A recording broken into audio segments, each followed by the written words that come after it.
Y ahora le aprecio mucho al doctor Samuel Ponce de León, que es coordinador de la Comisión Universitaria para la Atención de la Emergencia de COVID de la UNAM, claro, que me haya aceptado esta llamada. Doctor Ponce de León, muchas gracias, buenas tardes. ¿Qué tal, Joaquín? Buenas tardes, mucho gusto, saludos a todos.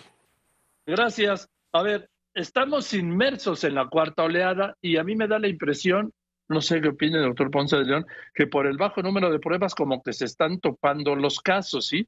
Porque 40,000, 40,000, 40,000, 40,000, y yo no veo ningún país que haya pasado por esta etapa de Omicron que se haya estancado en una cifra así durante pues 6 días. Sí, seguramente esto es consecuencia de la disponibilidad de pruebas, es cierto.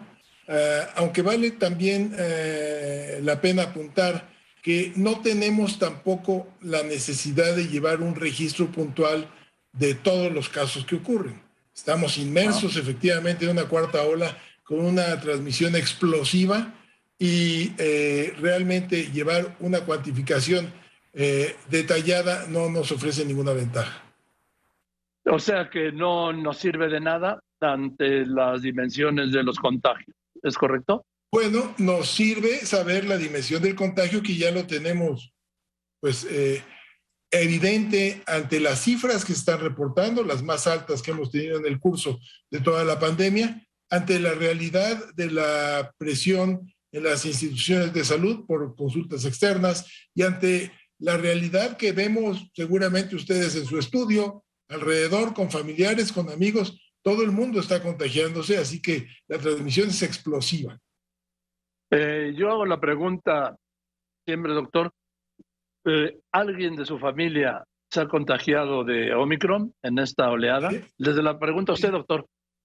Sí, claro, sí se han contagiado. Pues, afortunadamente se han ocurrido los contagios ya en un momento actual, muy reciente, después de tener completos los esquemas de vacunación y con dosis de refuerzo incluso. Así que la evolución ha sido extraordinariamente benigna en prácticamente todos los casos, no solo de mi familia, sino también del grupo de pacientes que atiendo. También la evolución ha sido realmente, pues diría yo que no grave. O sea que si usted una persona tiene las 3 vacunas, el esquema súper completo, pues, y le pega Omicron, tiene muchísimas más posibilidades de sobrevivir que en un principio, en marzo, abril, mayo, junio del año pasado. Indudablemente, Joaquín, no solo a los que tienen el refuerzo. Yo diría que un esquema completo con cualquiera de las vacunas da una protección suficiente para evitar tener complicaciones graves en la gran mayoría de los casos. Y sí, el escenario es completamente diferente a lo que estuvimos expuestos durante todo el año pasado, con una grave situación ante el número de pacientes que tenían severos problemas respiratorios.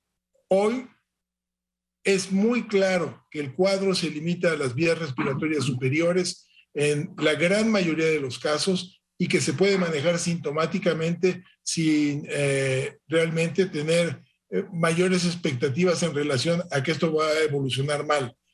Puede ocurrir, vamos a ver efectivamente que se saturan los hospitales posiblemente, vamos a ver que la mortalidad va a empezar a ascender, lo ha empezado a mostrar ya la gráfica en el país, pero esperamos también que el impacto en enfermos graves y en mortalidad sea mucho menor a lo que experimentamos en las olas previas. Ahora, doctor, en el caso de los menores de edad que en México no se vacunan, porque dice el doctor, el secretario de Salud, Alcocer, bueno, una serie de explicaciones, ¿sí? Un poco científicas me parece. Lo digo no porque yo sea un científico, sino porque he consultado que se le afecta, que tienen un órgano más los menores, los niños, y que se les afecta su esquema de defensas, y que hay que ponerles Vaporub y ya. No, y te cito. ¿Qué hacer con los menores que no están vacunados, doctor? Bueno, también los menores van a tener evidentemente un grandísimo número de infecciones. Es interesante ver las gráficas de de hospitalización. En Estados Unidos son muy evidentes como los menores de 7 años es el grupo que ha crecido muy rápidamente en términos de hospitalizaciones. En México también aumentó el número de hospitalizaciones en menores. Los cuadros clínicos siguen siendo más leves que los que tienen los adultos, pero ante el número de casos hay una mayor demanda de atención hospitalaria. Entiendo que son excepcionales los casos muy graves en niños, pero el punto es que evidentemente llegaremos a un momento en donde tendrá que ser necesario la vacunación también de los niños, a pesar de que efectivamente el impacto de la infección es mucho menor.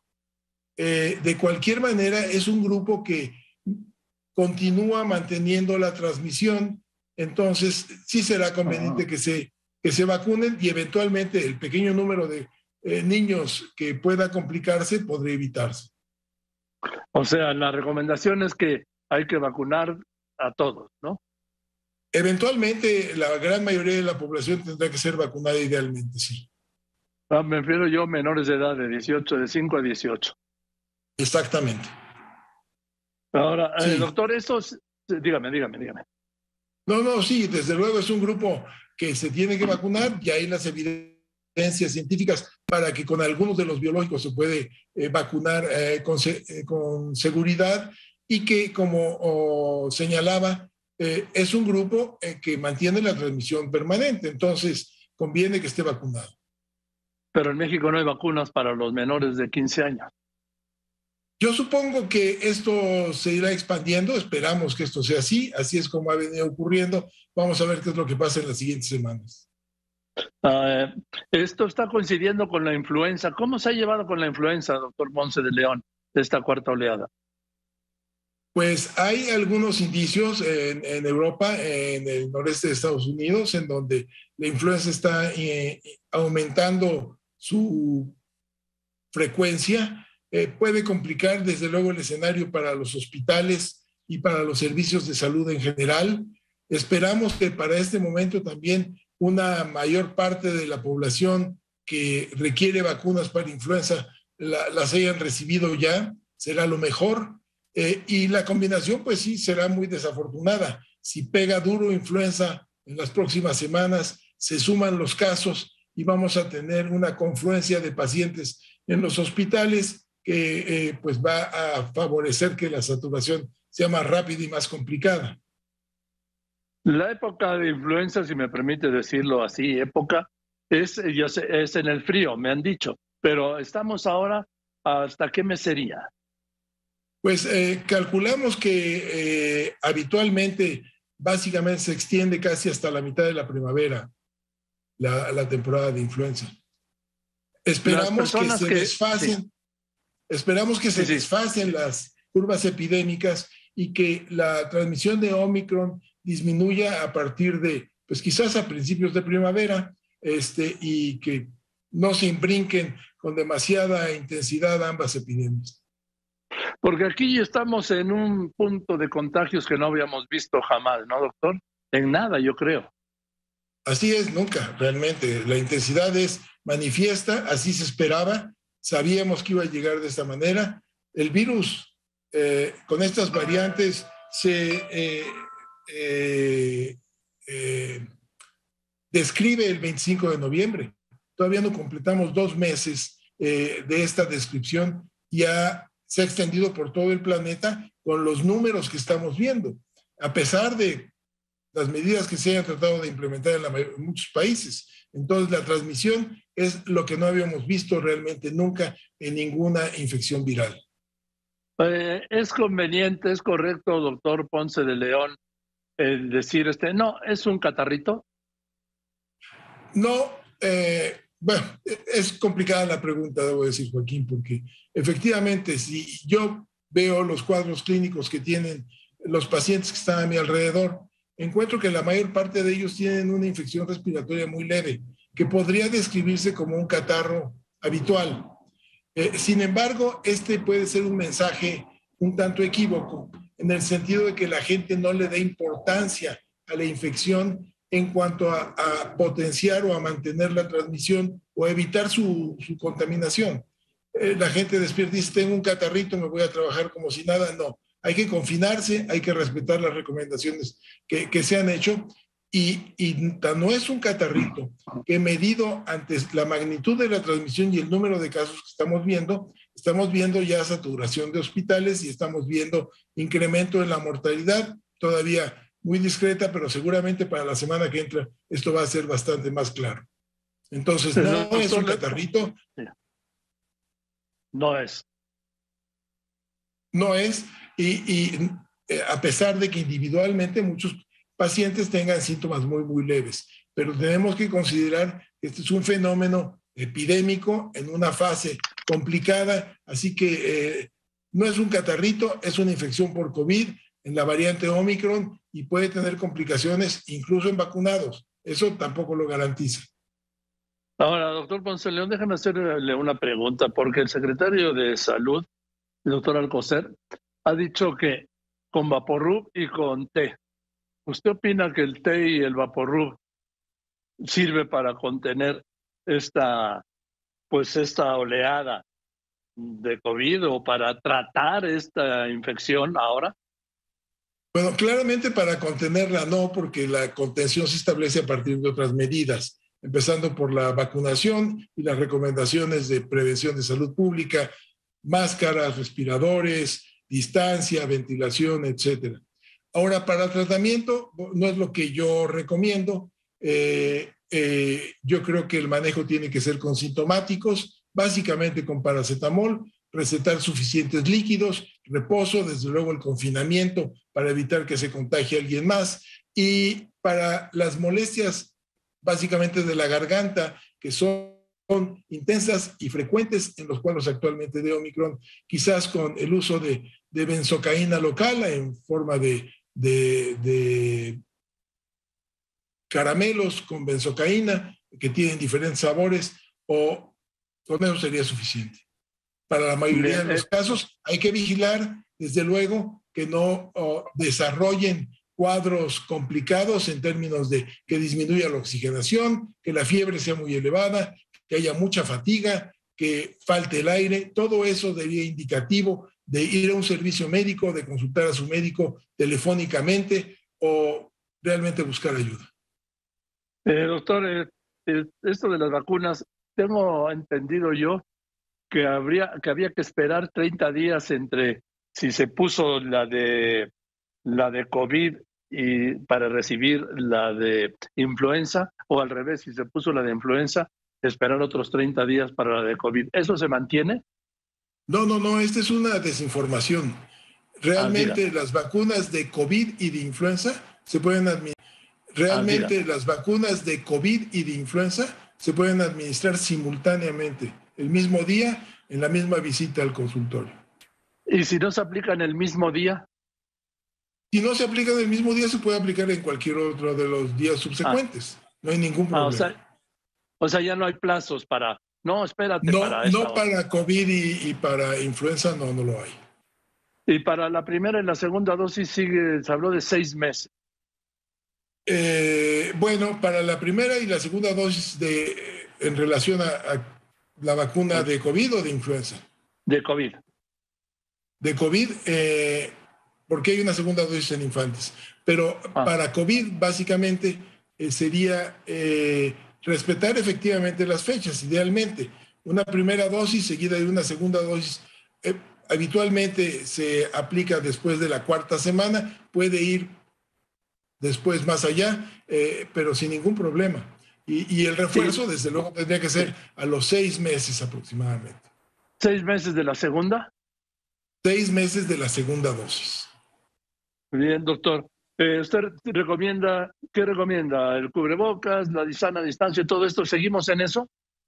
Seguimos en eso y enfatizar que siempre es mucho mejor utilizar un cubrebocas de 3 capas de tela que se ajuste muy bien a la cara para que no deje espacios por donde escape el aire y permita que las partículas puedan diseminarse.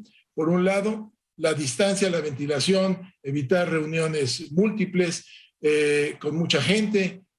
Y por otro lado, también tener claro que realizar una prueba En este momento, cuando desarrollamos molestias que puede parecer un catarro, no es necesario que hagamos una prueba para confirmar que es COVID. Va a ser COVID 99 de cada 100 ocasiones y lo utilizamos básicamente para confirmar un diagnóstico cuando es necesario. En este momento, la gente tiene que asumir cuando desarrolla molestias que tiene eso y la prueba no le va a servir para tener una evolución diferente ni va a tener una utilidad práctica para cada una de las personas que quieren pruebas. Si el médico lo recomienda, será necesario, pero si no, básicamente se tiene que confinar, guardar sus precauciones, en caso de dudas, tener la consulta con el médico y nada más. Entonces tenía razón Claudia Sheinbaum cuando dijo hace semana y media, 2 semanas, que si sentía los síntomas del COVID, que se asumiera como contagiado y se aislara. Sí, desde luego, completa razón, comparto plenamente la opinión, porque así es, y lo que sí ocurre es que la gente que piensa que tiene COVID va a confirmar esto con una prueba, que incluso la pueden reportar negativa como una falsa negativa. Las rápidas, no hay ninguna prueba que tengamos perfecta. Entonces, no son de ninguna utilidad en este momento. Las pruebas nos sirven para 2 cosas. Uno, para confirmar un diagnóstico clínico, se sospecha, lo quiero confirmar, le pido una prueba. En esta situación que estamos viviendo no es necesario. 2, para llevar una cuantificación de cómo ha crecido, cómo se mantiene, hasta dónde llegamos, etcétera, desde el punto de vista epidemiológico, y es lo que se lleva pues con el número de pruebas que se están realizando, en donde tienes razón, llegamos al techo básicamente por la disponibilidad. Si aumentaran 50,000 más, quizás tendríamos un número mucho mayor, pero no es suficiente para tener una idea de la magnitud del problema que estamos viviendo. Entonces podríamos hablar, doctor Ponce de León, por último, para hablar con toda propiedad, en lugar de hablar de 49,000 contagios, 49,000 resultados de pruebas positivas. Exacto, en un techo no sabemos exactamente cuántos están aplicando, tendríamos que saber, pero aproximadamente del total de pruebas que estamos haciendo en la universidad, en las 2 unidades que tenemos de diagnóstico, las gentes que llegan a hacerse pruebas, el 60% están resultando positivas, que es una tasa muy alta para este tipo de transmisión. Y entonces sí, lo que nos da el total es el número de pruebas positivas, no el número de infectados, porque el número de infectados es muchísimo mayor y lo conocemos y sabemos muy bien que esa es la realidad. En fin, doctor, pues doctor Samuel Ponce de León, le mando un abrazo y muchas gracias por darnos tantas luces sobre este tema en donde ahora pues todos somos expertos, ¿no?